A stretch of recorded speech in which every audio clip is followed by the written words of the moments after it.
दी print के YouTube channel को subscribe करें और ताज़ा अपडेट्स पाने के लिए बेल आइकन दबाएं। Good afternoon and welcome to the special lecture on day 2 of the 14th All India Conference of China Studies, organized by the Institute of Chinese Studies and China Bhavan Vishwa Bharati University in partnership with Konrad Adenauer Stiftung. It gives me great pleasure to welcome Professor Frank Pieke to deliver the special lecture on the topic Governance, Culture and Superpower in the Transformation of Chinese Communist Party Rule. Professor Frank Pieke is Professor of Modern China Studies at Leiden University, Leiden. He is also the co-founder and the first executive director of the Leiden Asia Center. Between 2018 and 2020, he was the director of the Mercator Institute of China Studies in Berlin. And this year, he is in Uppsala as a fellow at the Swedish Collegium for Advanced Study. As chair for this session, we are joined by Ambassador Gautam Bambawale, former ambassador of India to China, Bhutan, and Pakistan. Currently, Ambassador Bambawale is a distinguished professor at Symbiosis International University, Pune, and adjunct fellow ICS. Before I hand over the floor to Ambassador Bambawale to begin the proceedings, let me lay out the housekeeping rules. All participants except the speakers will be muted for the duration of the event. Participants are requested to send in their queries via the chat box or the raise hand option. Please unmute yourself and please unmute only when called upon to do so by the chair. I will now invite Ambassador Gautam Bambawale to begin the proceedings. Over to you, sir.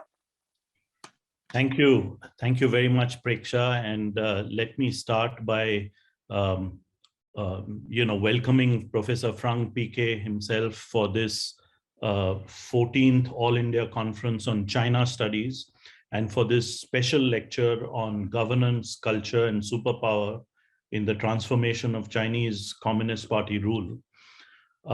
We are meeting, of course, and we are here to listen to Professor Frank Pieke's lecture after the immediate aftermath of the 6th plenary session of the 19th Central Committee, which ended after a 4-day meeting just yesterday. There's a lot of material which is already coming out on what happened at that particular meeting, including a resolution on the history of the Communist Party of China. But I think what is most significant is the fact that you have a new leader in China, or you have an old leader in China, has been there for the past 9 years now, who is in the mold of Mao Zedong. He is centralizing political power in his own self in the way that Mao Zedong experienced. And whether that is good or bad for China is anyone's guess. In my opinion, I think that is bad for China, because we know that history shows, and this is part of the history resolutions of the Communist Party of China, that there were certain mistakes which were made by even the great helmsman Mao Zedong himself. Whether Xi Jinping is going to make similar kind of mistakes, we will have to wait and see. But it is quite obvious that he is set to lead China for a much longer stint than most recent general secretaries of the Communist Party of China. He's likely to get an extension, a third period when he can be general secretary at next year's party congress, the 20th party congress. But to put all of this together and to look at history, to look at the present, and to look to the future, we're all indeed delighted to have Professor Frank Pieke with us. And Professor, we're all ears. We'd like you to listen to you before we come back to you with more queries, questions, maybe even some comments. So the floor is yours, Professor. Well, thank you very much for these kind introductions, both of you. I'm also very pleased to be at your conference again. I was at this conference, I think 2 years ago in Goa, when we could still all meet in person. And it's, it's difficult to do this online through Zoom, but on the other hand, it is also much more convenient. You can invite many more people that normally would not come. So there's a little bit of good in what is overall a pretty bad situation. What I'll present to you is part of a book that I'm currently working on, that looks at the transformation of China into a superpower, but in a different way than it's normally done. What people normally do is to say what China, or to look at what China does to us being the rest of the world. What does a superpower do? How does it compete with other superpowers? And how can we prepare for this challenge? I actually want to turn it around and see what being a superpower or becoming a superpower means for the superpower itself. How does a country change because of the challenges, because of the needs of superpower and superpower competition? And that is something that is relatively understudied. There's a little bit of work about the United States, of course, about, for instance, national security and national security legislation and infrastructure. But it's usually not squarely taken on what superpower more generally means for a society. So that is what the book wants to do. And the presentation today focuses in particular on the role of culture and of history, and also a little bit of religion, but that latter part I don't have time to go into. So my aim is to arrive at a deeper understanding of how the Chinese Communist Party's modalities of rule adapt to China's status as an emerging superpower. This will enable a better assessment of the robustness and longevity of the regime and of the impact superpower-driven changes have on China's behavior as an international player. And this is important because many of the things that are changing in the Chinese Communist Party in particular look like a return to old ways, but actually it is a profound transformation that uses old tools and old ideas for completely new purposes. So you have this overlay of Maoism and Maoist behavior, but actually it serves completely different purposes, and it's actually a completely different thing. So that is really what I want to understand better. So I will limit myself here to the main features and dynamics of one dimension of superpower in China, namely the Communist Party's quest to seek perpetual dominance. So I won't talk about national security that much. The evolution of China into a vibrant, free and open society triggered a mounting response from the CCP to reassert control. Perceiving vibrancy as corruption, freedom as chaos and openness as exposure to foreign threats, the CCP set out much more directly to dominate and rule Chinese society and to set its dominance on a stronger and more lasting footing. But dominance has been the party's game all along. So what's different? The party's own organization and organizational culture have, first of all, been expanded and tightened. Emphasizing loyalty and obedience over critical thinking and innovation, the party's members and cadres are trained and educated, disciplined, and if needed, punished and purged to ensure full uniformity to the party center's demands.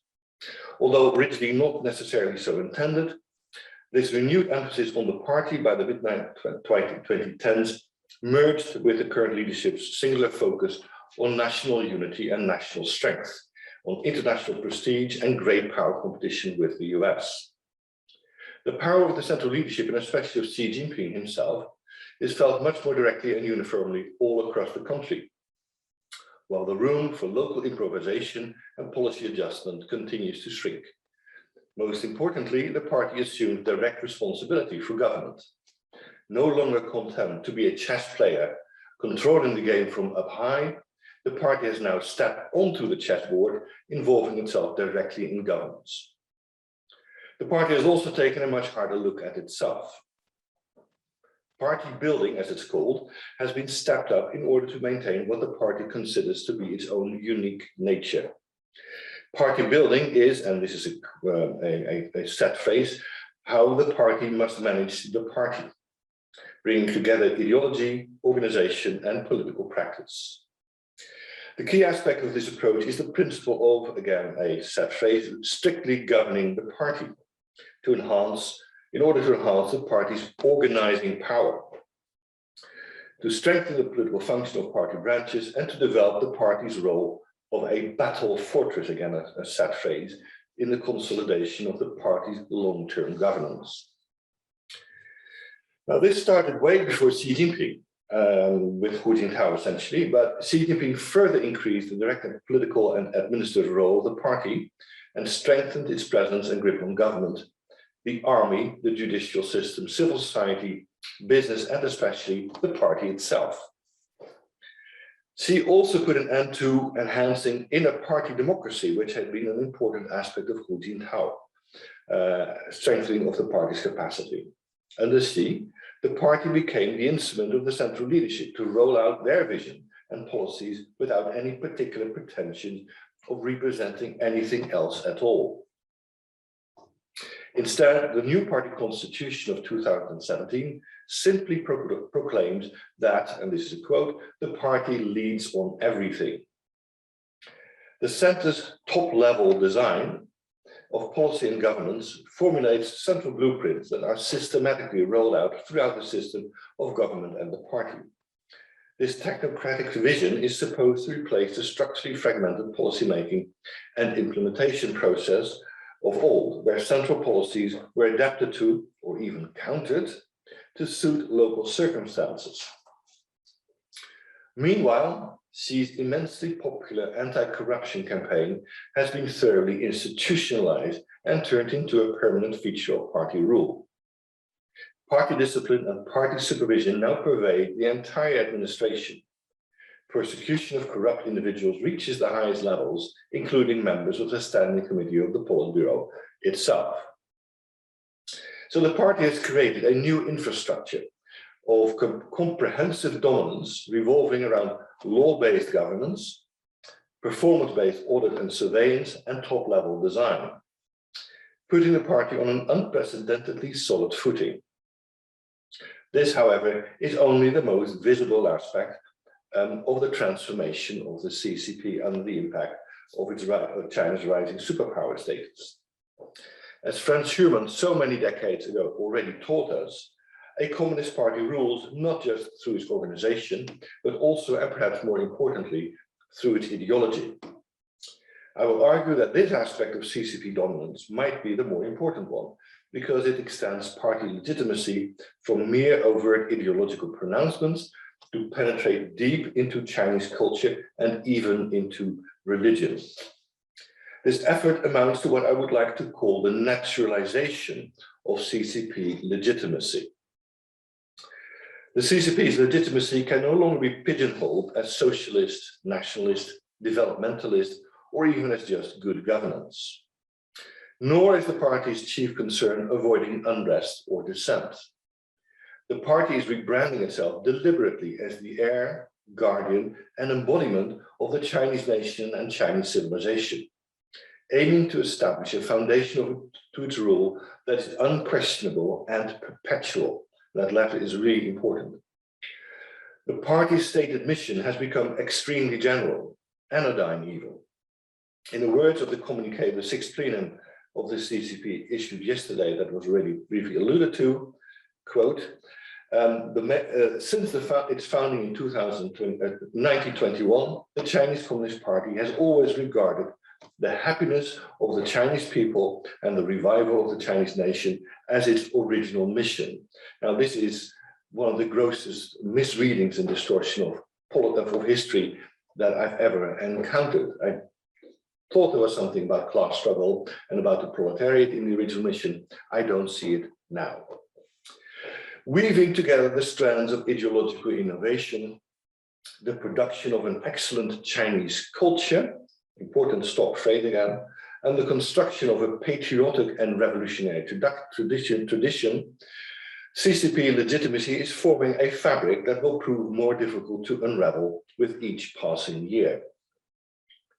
The reorientation of the party away from a straightforward focus on development and prosperity started in 2002 and 2003 with a subtle re-engineering of Jiang Zemin's theory of the three represents that had made it the party's mission to represent the development of what was called the advanced social productive forces. After Chiang's departure in 2002, this elitist and revisionist sting of the three represents was carefully removed by shifting the emphasis to the party's role to represent the fundamental interests of the greatest majority of the Chinese people, so no longer the advanced productive forces. The main thrust of the reassertion of Marxism and socialism that followed was the diagnosis that foreign influences and the individualism, religion and materialism that had grown under the reforms challenged the party's ideological leadership. Moreover, simply basing CCP leadership on performance in the economic sphere would be risky, as high economic growth could not be sustained indefinitely. And mind you, this was in 2004, so there was still more than a decade to go of high economic growth, but already then they were preparing for its eventual end. Ideological renewal would be essential for the Chinese people, again, to coalesce around the party and to strengthen the cohesion and unity of the Chinese nation.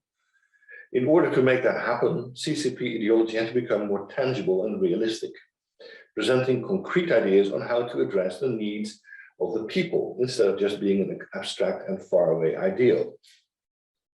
Marxism and socialism had to become a living and developing ideology, capable of adapting to changing circumstances and accommodating a range of interests and ideas.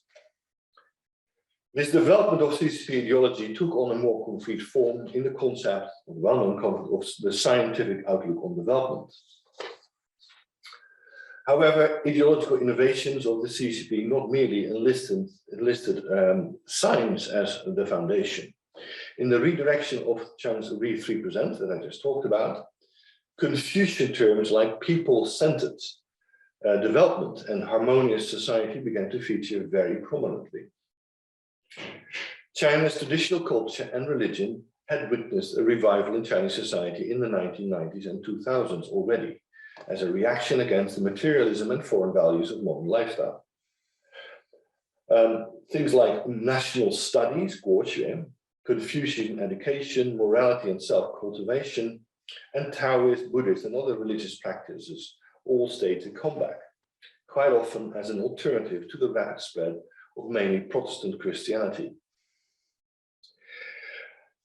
Also, Chinese public intellectuals started promoting Confucian concepts like all under heaven or benevolent rule as alternatives to Western ideas in international politics. Ironically, often inspired by the new Confucianism among prominent intellectuals abroad, like Du Weiming, and the example of Singapore as a society based on reinvented and utterly artificial Asian values. The CCP's turn to traditional Chinese culture was therefore very much in tune with the times. More than any other aspect of traditional Chinese culture or religion, Confucianism lends itself very well to the purposes of the CCP. Confucian values and practices legitimize the exercise of state power for the benefit of the people, but remain quite agnostic about the type of political system or the type of regime, as long as it's benevolent and just. So Confucianism's lack of transcendence, revealed truths or absolute goals have over the millennia allowed a succession of reinterpretations that in turn have been enlisted for many political purposes. Despite its malleability and explicit support for authority, hierarchy, rule and order, the CCP has taken care to box in Confucianism as much as possible. Confucianism as such has never been included in the CCP's orthodoxy. Instead, it has been dealt with as a part of a sanitized traditional Chinese culture, from which a select few elements were incorporated into the CCP's own core socialist values, such as civility, harmony, justice, integrity, and friendliness, all real socialist hardcore values. Adapting, as Xi Jinping put it in his speech at the 100th anniversary of the CCP, the basic tenets of Marxism to China's specific realities and its fine traditional culture. Again, fine traditional culture is a stock phrase that comes back time and again. Under Xi Jinping, ideological renewal has been further stepped up. Many of the ideas developed under Hu Jintao have remained in place, but they have been made more explicit and have been systematized. The cultural turn in CCP ideology has become more pronounced. The party has returned to the fundamental questions of a century ago about how China ought to respond to the challenge of Western imperialist encroachment. The CCP, like so many other parties, rulers and intellectuals and other groups around that time, so a century ago, incorporated two diametrically opposed answers to this question. The first was a radical rejection of Chinese culture as sick, corrupt, and no match for the West. A new culture had to be established that was informed by a selection of Western ideas that were thought to hold the key to the vigor and power of the West. The other approach was quite different. Accepting that China was weak and under acute threat of national extinction, again, a stock phrase, national extinction, its culture nevertheless was its essence, containing many elements worth preserving in the preparation of the nation for competition with other, currently much more powerful countries. An invigorated but authentic Chinese culture would give the country strength, cohesion, and affluence as a modern, powerful nation able to stand up against its oppressors. Now, the CCP is, of course, best known for the first of the two answers to China's problem. China's problem, again, a stock phrase. Iconoclasm and the adoption of foreign ways were as much at the heart of Maoist revolution as they were at the heart of Dengist reforms. Yet cultural conservatism as an avenue towards modernity and national redemption has always been present in the party's ideology and also in the party's practice, if only in the form of Mao's insistence that China was uniquely predestined to become the greatest and most socialist country in the world. In the 1980s and 1990s, so-called neoconservatism developed an influential critique of all-out market reform and materialism as socially disruptive, ultimately weakening China, undermining its unique culture and socialist institutions, and turning it eventually into a palette copy of the West. After the second phase of reform under Jiang Zemin and Zhu Rongji in the 1990s, this cultural conservatism re-emerged. Of particular importance here is the figure of Wang Huning, who has continued to work at the CCP's center under no less than three different general party secretaries, namely Jiang Zemin, Hu Jintao, and Xi Jinping, since 1995. In 2017, he became China's fifth most powerful man when he was elevated to the standing committee of the CCP Politburo, despite never having held a political executive office in his life. Wang sees the party and the nation as under threat of US and Western infiltration, and the word infiltration is used specifically here. The main way of countering this would be to construct a strong Chinese culture, sounds familiar, right? That informs a reinvigorated socialist ideology. To Wang, as one of the highest leaders of the land, however, reconstructing Chinese culture is therefore no more a matter of just national salvation, but of enhancing national security and party dominance, so it's statist and partyist. Western ideological infiltration through the promotion of democracy, human rights, and civil society are seen as an acute threat to the supremacy of the party and the perpetuation of socialism in China. There is, according to Wang, therefore a need to strengthen China's assertiveness and confidence in its system, theory, path, and culture, which are the so-called four confidence, 四个自信, both domestically and in China's relations with other countries. Ideology has also been drawn into the orbit of national security. Under Xi, the so-called overall national security outlook has evolved into an all-of-government approach to prepare China for an extremely wide range of domestic and foreign threats. Explicitly including ideology in this outlook of national security has important implications. As a constituent part of the system of national security, ideological security refers to the situation wherein the state's dominant ideology is relatively secure and free from internal and external threats. Ideological security guarantees that the mainstream ideology is dominant and exercises a guiding, cohesive, and controlling power over various other trends of social thought. So they're not suppressed, but they're just simply controlled. Ideological security as part of overall national security this primarily refers to the effects ideology has on other security fields and the role it plays in ensuring our political legitimacy and providing an effective defense of the system and the regime. Ideological security strengthens a common spirit amongst the people. So it enhances social stability and progress, and enhances also preparedness for ideological security threats. Now, what is meant by ideological threats, ideological security threats, has been shown by the very recent crackdown on China's booming popular culture industry and some of its most prominent icons. Last summer, the so-called Common Prosperity campaign suddenly burst into the scene. The campaign is intended to reduce the gap between rich and poor and create both material and spiritual wealth. Now, tech billionaires and the private tutoring industries were its chief targets, and they were condemned for greed and a lack of morality. Other victims, however, included celebrities and their fan cultures that were condemned as having lost touch with the needs and lives of the people and China's traditional culture.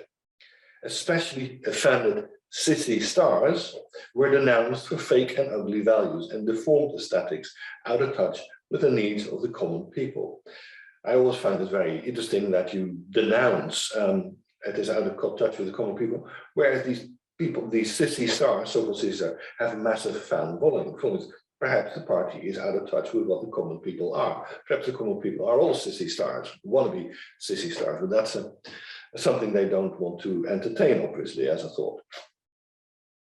Now, the Common Prosperity campaign was quite suddenly politicized by the publication and dissemination of an essay by Li Guangman, a little-known member of China's New Left that had otherwise carefully been kept out of the political mainstream. In his essay, Li Guangman saw an impending profound revolution taking place in China that, and I quote, it's a long quote, but it's interesting, so it's worth it. A revolution taking place in China that marks a return from capitalist cliques to the people. All those who obstruct this people-centered transformation will be left behind. That's a threat, right? This profound transformation also marks a return to the original intent of the Chinese Communist Party and a return to the essence of socialism. The culture market will no longer be a paradise for nymphomaniac stars, and news and public opinion will no longer be in a position for worshipping Western culture. Red will return, heroes will return, blood will return. We need to control all cultural chaos and build a lively, healthy, masculine, strong, and people-oriented culture. Now, obviously, this Li has been so heavily taking his Kool-Aid and probably should see a psychiatrist, but nevertheless, he's become very influential. Li's essay was almost immediately condemned by Hu Xijin, the editor-in-chief of the notorious Global Times. The Global Times and Hu Xijin are a faithful mouthpiece of the CCP's central messages, and they are normally anything but shy to denounce Western meddling or domestic liberalism. Hu, whilst not taking issue with Li Guangman's observation that problems exist with the monopolies and excessive wealth, he criticizes Li that Li insists that these can and are being dealt with in a series of recent market supervision measures that do not amount to revolution across the full spectrum of the economic, financial, culture, and political fields. Now, there's much that is puzzling and alarming about the exchange between Li and Hu. Unlike Li's essay, Hu's rejection of Li's view was not disseminated by the official media, although one would normally expect Hu to represent the position of the party center. An open call like Li's for a revolution in which bourgeois decadence and cultural elitism explicitly are connected can only remind one of Mao's Cultural Revolution. As we all know, the Cultural Revolution quickly turned against the party itself, hardly the kind of thing that Xi Jinping and his fellow leaders would wish to unleash upon themselves. So it's puzzling why this lead character got so much support. A much more orchestrated political campaign, I think, in the vein of, for instance, the cleansing of the spiritual pollution campaign that was mounted in the party in 1983, seems, in my view, a much more likely scenario. But clearly, the party center is deeply divided, although the lines of division are as yet unclear, especially when it comes to the position of Xi Jinping himself. So where does he stand, really, in this debate? It seems unlikely that Xi would want a revolution or a cultural revolution, but his earlier views on culture and art nevertheless come close to Li Guangman's, albeit presented in much more measured language. In a speech at the Forum on Literature and Art on 15 October 2014, Xi Jinping deliberately mimicked Mao's pronouncements at the famous forum with the same name in Yan'an 71 years earlier. Like Mao in 1943, Xi denounced the idea of art for art's sake, calling for a people's art and literature that are firmly grounded in reality and closely keep pace with the times. However, different from both Mao in 1943 and Li Guangman in 2021, Xi in 2014 acknowledged the role of the market in artistic production and the need for art to yield a decent return. Although the, again, quote, social benefits should always come first, should they collide with economic results. Moreover, Xi had a clear eye for the impact of Chinese literature and art abroad, impressing on his audience that, and this is a quote, "You are expected to promote splendid Chinese arts globally, introduce foreign audiences to the charm of Chinese culture, and in the course help them develop a better understanding of this culture." So culture is right back in the middle of debates and political struggles about the nature and direction of socialism. But it's a struggle whose contestants' direction and outcome are at present extremely unclear. Regardless of what might happen, party dominance and overall national security have enlisted culture and ideology for the project of making China the great power that the party envisions. Infallible ideological dogma and an excellent culture no longer just serve to carve out a unique Chinese way towards socialism. Culture and ideology have become a matter of comprehensive national security and full party dominance that will never end. But the party's transformation towards full and perpetual dominance does not stop here. Chinese cultural conservatism has gradually become mainstream as a way to build a stable, governable, and cohesive society. Both Chinese culture and socialist ideology have been linked much more explicitly to China's rise and future greatness and the competition with Western ideas and values. China's culture and the socialist foundation of the party have been and are transformed into an alternative to Western liberalism, democracy and human rights, and its spiritual emptiness. China's excellent culture, or China's excellent traditional culture, has become a staple of ideological pronouncements under Xi. The CCP now claims that, quote, since its founding, the Communist Party of China has been a loyal inheritor and advocate of China's excellent traditional culture, and an active advocate and developer of Chinese advanced culture. The Chinese Communist Party's role as the carrier, and thus also the arbiter of traditional and advanced Chinese culture, opens the path-breaking connection with the global order of the past. Particularly in discussions of the century of humiliation, Western dominance in China and the world is portrayed as a temporary blip. China will retake the pivotal position that was historically hers. However, the CCP is not merely assuming the mantle of the old empire. Although not fully mainstream yet, some CCP ideologues have started to claim that China has broken through the old dynastic cycle, in which each dynasty eventually succumbs to its internal weaknesses and external threats. The CCP's culture and political innovations and its domestic and international successes, it's been said, lay the foundation for the perpetuation of socialism, heralding in a new era of peace and prosperity that will never end.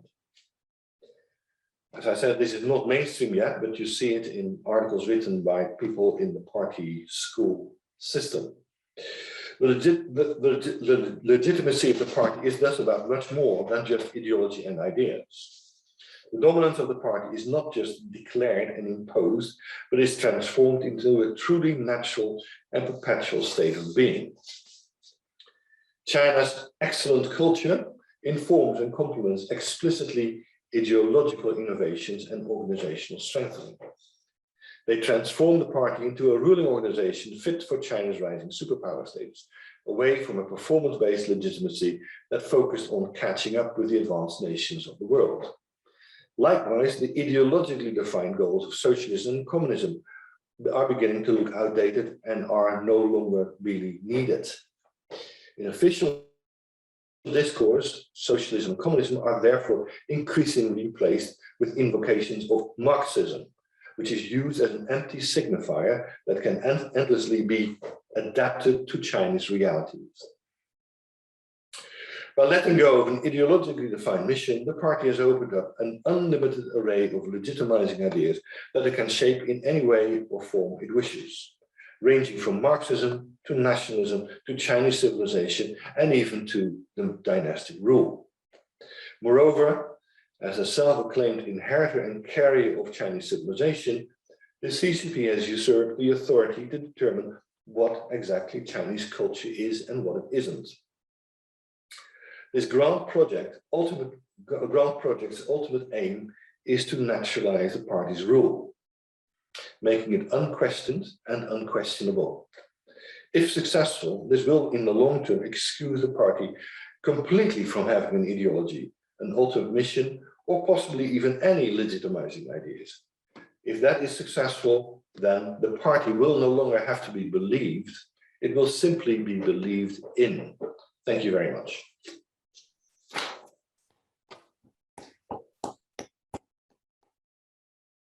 Thank you so much, Professor Pieke. I applauded because in this kind of setting, there is no scope for the rest of our viewers, the rest of our participants to applaud, but on their behalf, let me applaud this fantastic lecture which you have just delivered, and thank you very much for it. You're welcome. Let me start by one of the things which you said and which struck me greatly was that even in China today, under the rule of the Communist Party of China, there are conditions which could see another sort of cultural revolution being unleashed on the party and on the people of China. Let me ask you to explore that a little more, that concept, that idea. Let me request you to explore that a little more. And if you could let us know, Professor Pieke, whether the probability of such a thing happening is high or is it quite low? So let me start with that, and then we have a number of other questions which I will turn to afterwards. Very well. Yes, I deliberately use the word Cultural Revolution because that is, as I said, on everybody's mind when you read the things that Li Guangman says or writes. Li Guangman looks to me like a sort of a fringe member of what is usually called the New Left in China. And the New Left is a broad school of people ranging from mainstream establishment intellectuals like Cui Zhiyuan and others to this Li Guangman.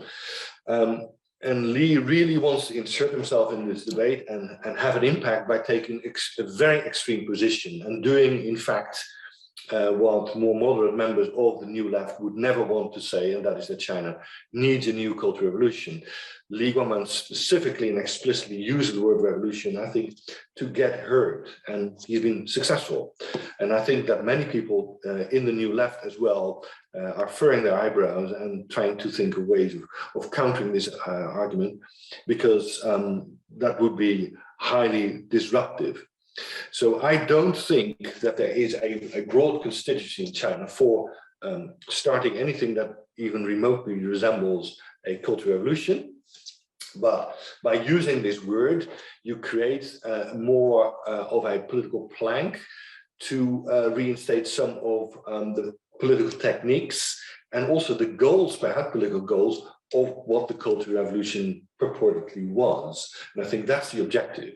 The objective is not to rip the party apart, but the objective is to get back to some of Mao's ideas and ideals and put that more squarely into the party's mainstream policy making. To what extent they will be successful is a very difficult question to answer. The New Left and Xi Jinping have a funny relationship. On the one hand, Xi Jinping does need the New Left, and he co-opted some of their ideas and some of their support in his bid for power before 2012. And as such, he needs them, but he doesn't want them to be really involved in policymaking. So he's sidelining them as well. And that's what he does, and that's also what somebody like Wang Huning does. If you want to characterize the regime, it's not so much a New Left regime, but it's more a neoconservative, a cultural neoconservative regime, which is, as I hope I've made clear, is a different beast. Yeah, thank you. What I would like to do is that there are a number of questions in the chat box, and rather than just reading them out, Professor Pieke, I was wondering if I could call on the individuals to unmute themselves and ask their questions themselves. So there's a wonderful question by Indranil Bhole. Indranil, are you in a position to unmute yourself and ask your question about the CCP's governance and culture, etc.? Indranil? Yes. Please go ahead, sir. Please go ahead. Yes, I have asked the question. Thank you very much. I have listened the lecture very carefully, and I feel there is will the current changes in CCP's governance build up kind of a zombie culture? I mean, I do not mean in a Western sense, but in a Chinese sense, killing innovation in governance, leading to systems collapse. So this was one of my question. I had another question also, a slightly different question. Where do the Taoist and Buddhist strands in Chinese philosophy stand in this new formulation of the CCP? So these are the two issues I wanted a guidance from Professor Pieke and from you, sir, also. Thank you. Thank you so much, Indranil. Mr. Pieke, the floor is yours, please. Sure.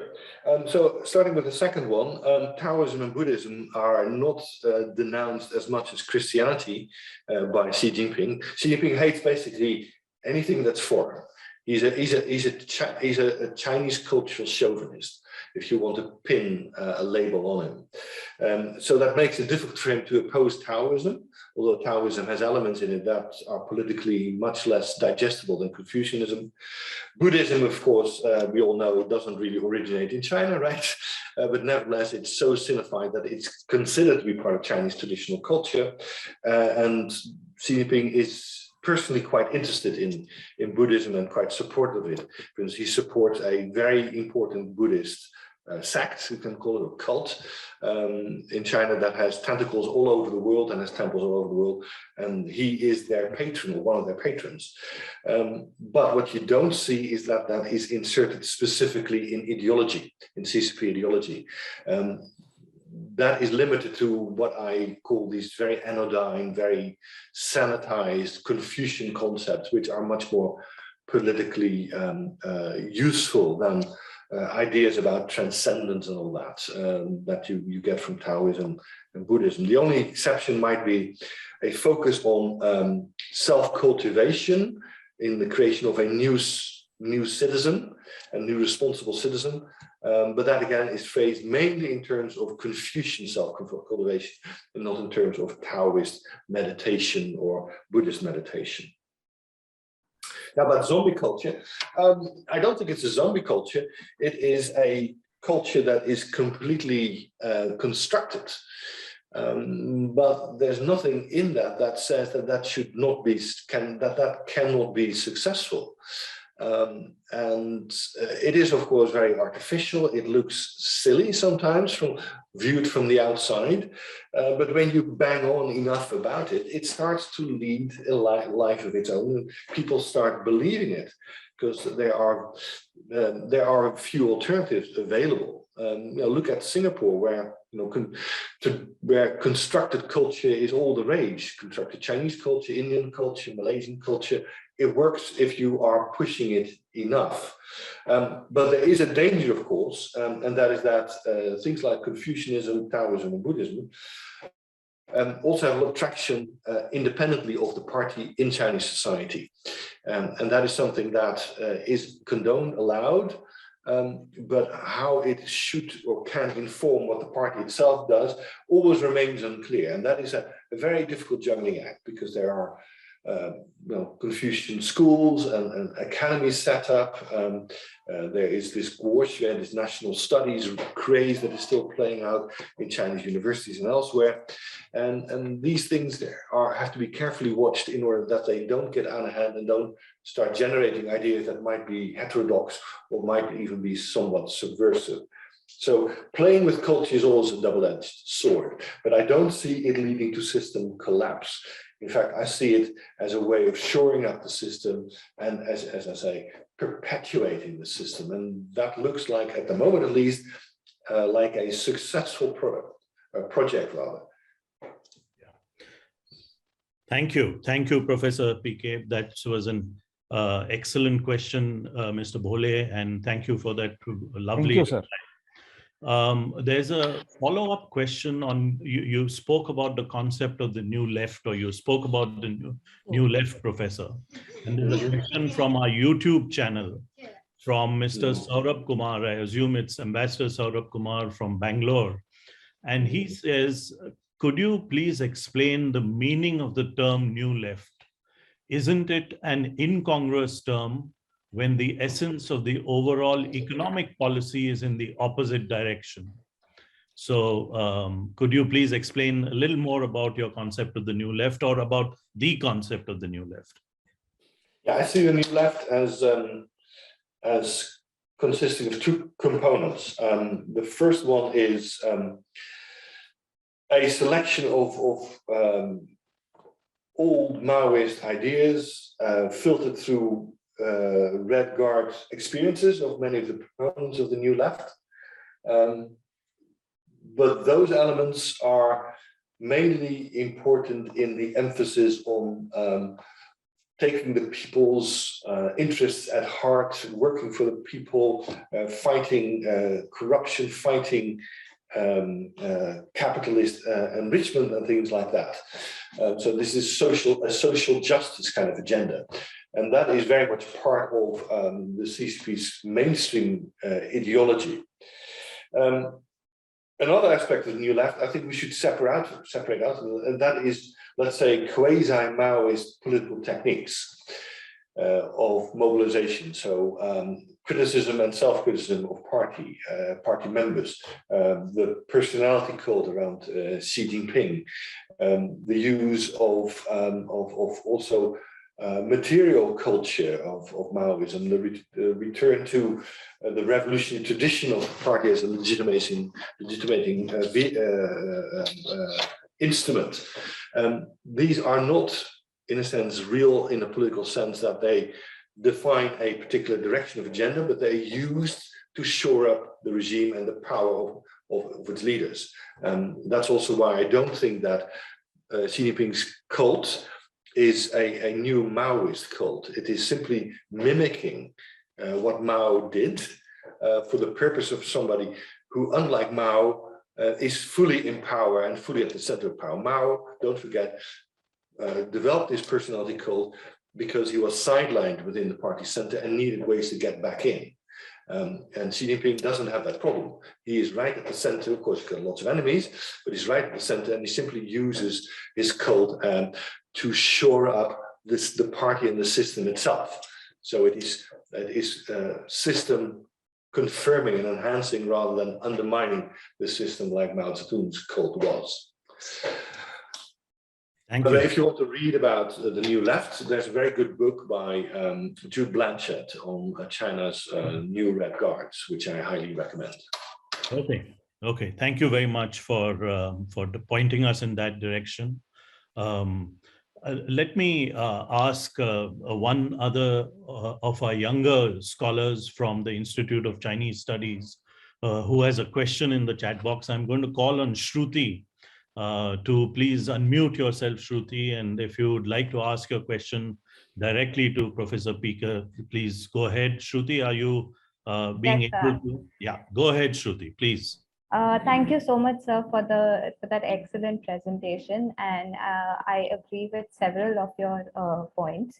So my question is that there is this idea that Deng was able to radically change direction of China's polity as well as, most importantly, economy, because Maoist era institutions were destroyed during the Cultural Revolution. But going forward from this, as you said, much more organized and institutionalized centralization of power under Xi, what kind of political reforms do you think are possible now? And are they going to be, is the only way forward more authoritarianism? But if it were not so, who would be the agents of change if there was to be reform in the other direction? Well, it depends a little bit on what you mean by political reforms. If you mean democracy and human rights, forget it. That's not going to happen. That's not on the cards. Not only just among Xi and his followers, but broadly shared, I think, in the party. Political reform in China is not a term that is used a lot anymore. The terms that are used are more administrative reform or administrative strengthening, enhancing organizational and governance capacity and things like that. So it's all been turned into a very technocratic exercise, with the politics sort of a little bit hidden from view. It's there, but it's hidden under a layer of simply creating a good organization that governs China as best as it can. So what we see now is the buildup of a much larger central governing establishment and structure that is also much more professional and much better funded, and also has created for itself, or has been given, many more instruments to monitor and audit and control disparate parts of the bureaucracy, both in the central bureaucracy and locally. So what you see is centralization and the use of Western management and governance techniques to make the system more accountable and more controllable. That is where it's really going. And it's not going in the direction of opening up, of pluralism, of allowing heterodox ideas in, of democracy. That's all not on the cards. And I also don't see any possibility that Xi Jinping's competitors in the party center, people around Hu Jintao and Jiang Zemin's successor, Zheng Qinghong, have enough power to really stop this, and in fact don't have the desire also, I think, to stop this. They would want to have more liberalism, or in the economy perhaps.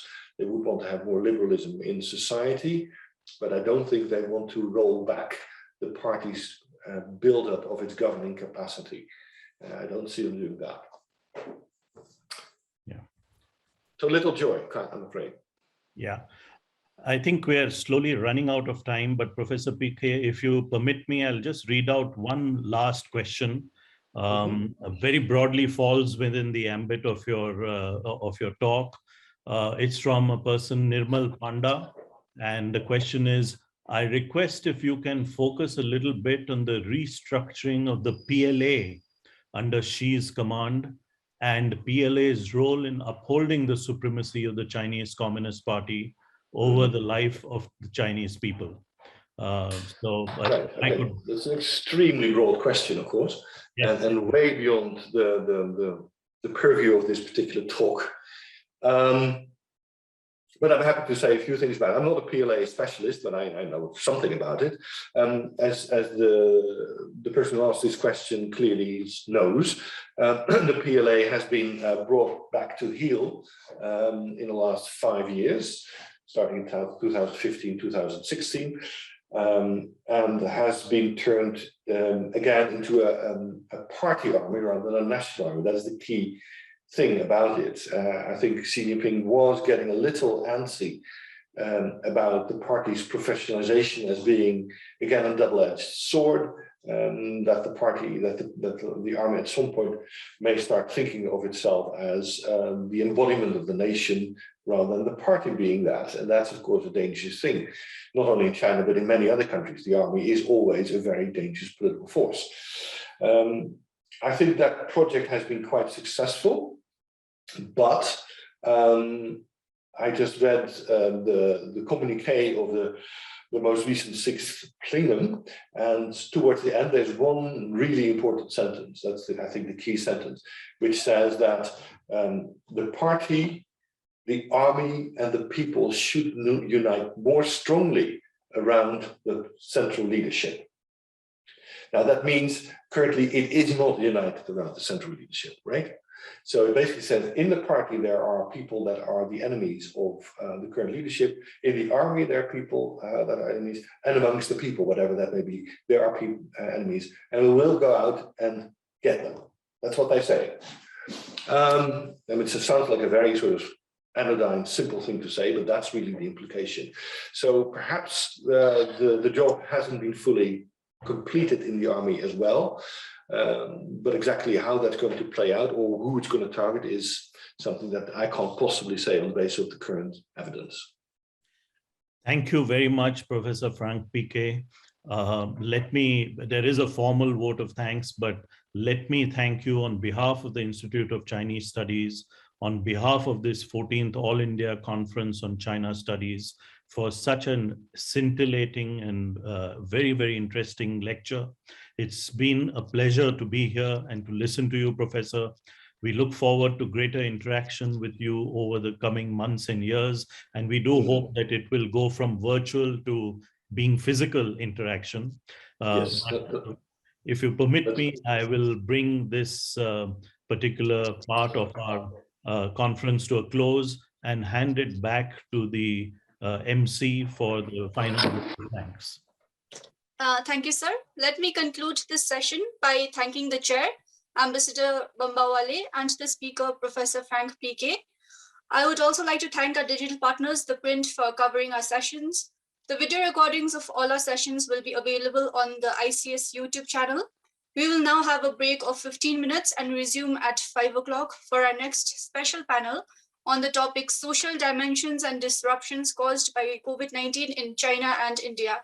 Please note that the meeting room will remain open for the next session. We would encourage you to stay back with the videos and audios off. Thank you.